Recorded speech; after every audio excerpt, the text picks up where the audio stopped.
other things outside of training within the Harcourts group, what other differences do we offer compared to what some of the other groups offer in the state? They have specialists in marketing and specialists in technology to work and develop, all the apps that we use, and marketing to make us look up to date. 18 months ago we went through a rebrand, and we had specialist people to help us do the rebrand.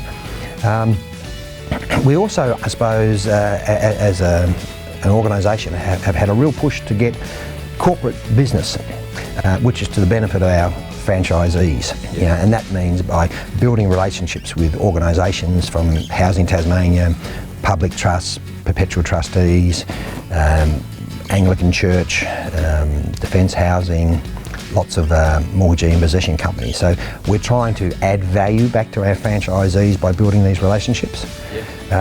Also, things like the Harcourts loyalty card as a way of thanking our clients for doing business with us. As well as thanking our clients, it's also a way of, I suppose, building relationships with the community by getting lots of commercial businesses on board and build relationships with them. We don't ask anything for it. We just say, come on board, give our clients a good deal, and we'll try and push people your way. So we're trying to build relationships within the community. And obviously the foundation, which that's a great thing to be able to offer, to be able to say that we're giving money back to local charities through our donations on a regular basis. Yeah, so let's talk about that a bit more, because they've raised a lot of money. I think it's over $4 million since the foundation started, but people probably might not realise that the money raised in the state actually goes back into the state. So tell us how that works. So basically, every time Harcourts sells a property in Tasmania, a certain amount of money comes right off the top, and that goes we build up a fund, and every 3 months we call for submissions and we donate, we pass out the money to various local charities. As well as that, we have, as you would be aware, of our annual auctions at our awards nights, where we regularly raise $10,000 to $12,000 as well, and various other organisations and charity things throughout the year. But all money that comes off the top, plus these bigger auctions and so on, goes directly back. There's no money that comes out for administration and so on. It all goes directly back to local charities.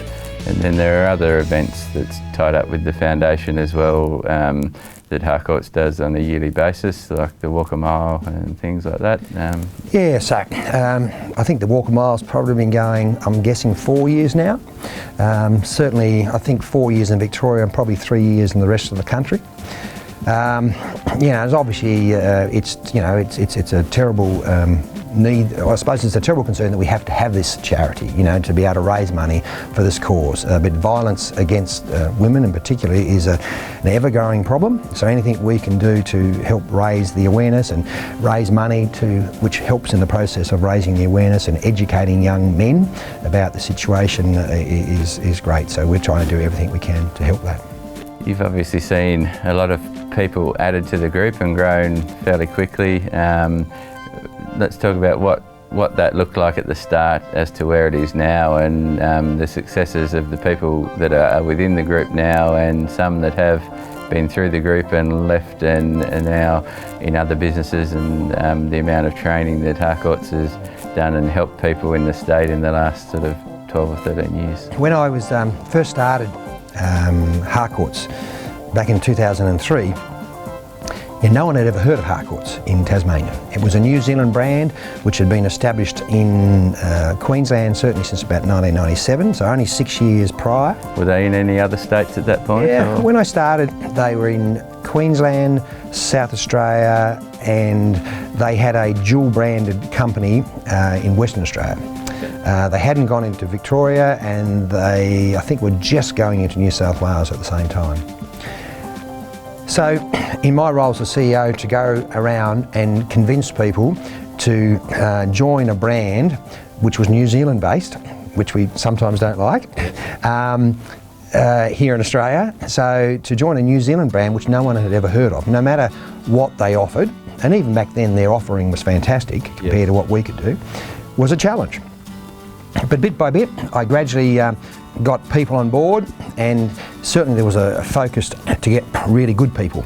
Yes. because good people follow good people. So if I get really good people on board, eventually people will want to join us because they'll think, I want to be with that company because they've employed them. Yes. They're smart people. They wouldn't go there unless it was a good offering. Yes. And bit by bit, it sort of turned where I wasn't chasing people anymore. People were actually chasing me to join, Yes. which was a nice thing. So we've had a lot of great people join, and not all of them have stayed with the group, but they've all, the experience I've had with the group has been of great benefit to them in their future careers. It was only a few months ago I saw on Rate My Agent, which is one of the sites which I suppose rates agents. Yes. 7 of the top 10 agents at that stage were all either Harcourts or ex-Harcourts people in terms of rating by the public, which was a pretty cool thing, which shows that our training and all that sort of stuff had helped them grow their own business and personal lives beyond Harcourts. Yes. So I certainly feel Harcourts, these days our market share varies, but in May across the state we were 32%, which was one of the highest market shares we've had, but I would say we would regularly average about 25%, which is an enormous market share for any company to have. And how many years, what did that look like at the start, and what sort of speed did it build over the... Yeah, well, I suppose the first few years it was a bit challenging, and we've virtually grown every year bar 1 year though, over that 12 or 13 years. There was 1 year we dropped back marginally, but every other year we've grown. But it's been a slow process, like I say, it's just built momentum. And I suppose we've probably been number 1 in terms of market share in the state now for, I'm sort of guessing now off the top of my head, but 5 or 6 years. Yes. But it took us a long time to get there, and it was probably took us quite a while to be profitable as an organisation because there was lots of money put back into growing and so on. But now it's a very good, profitable business.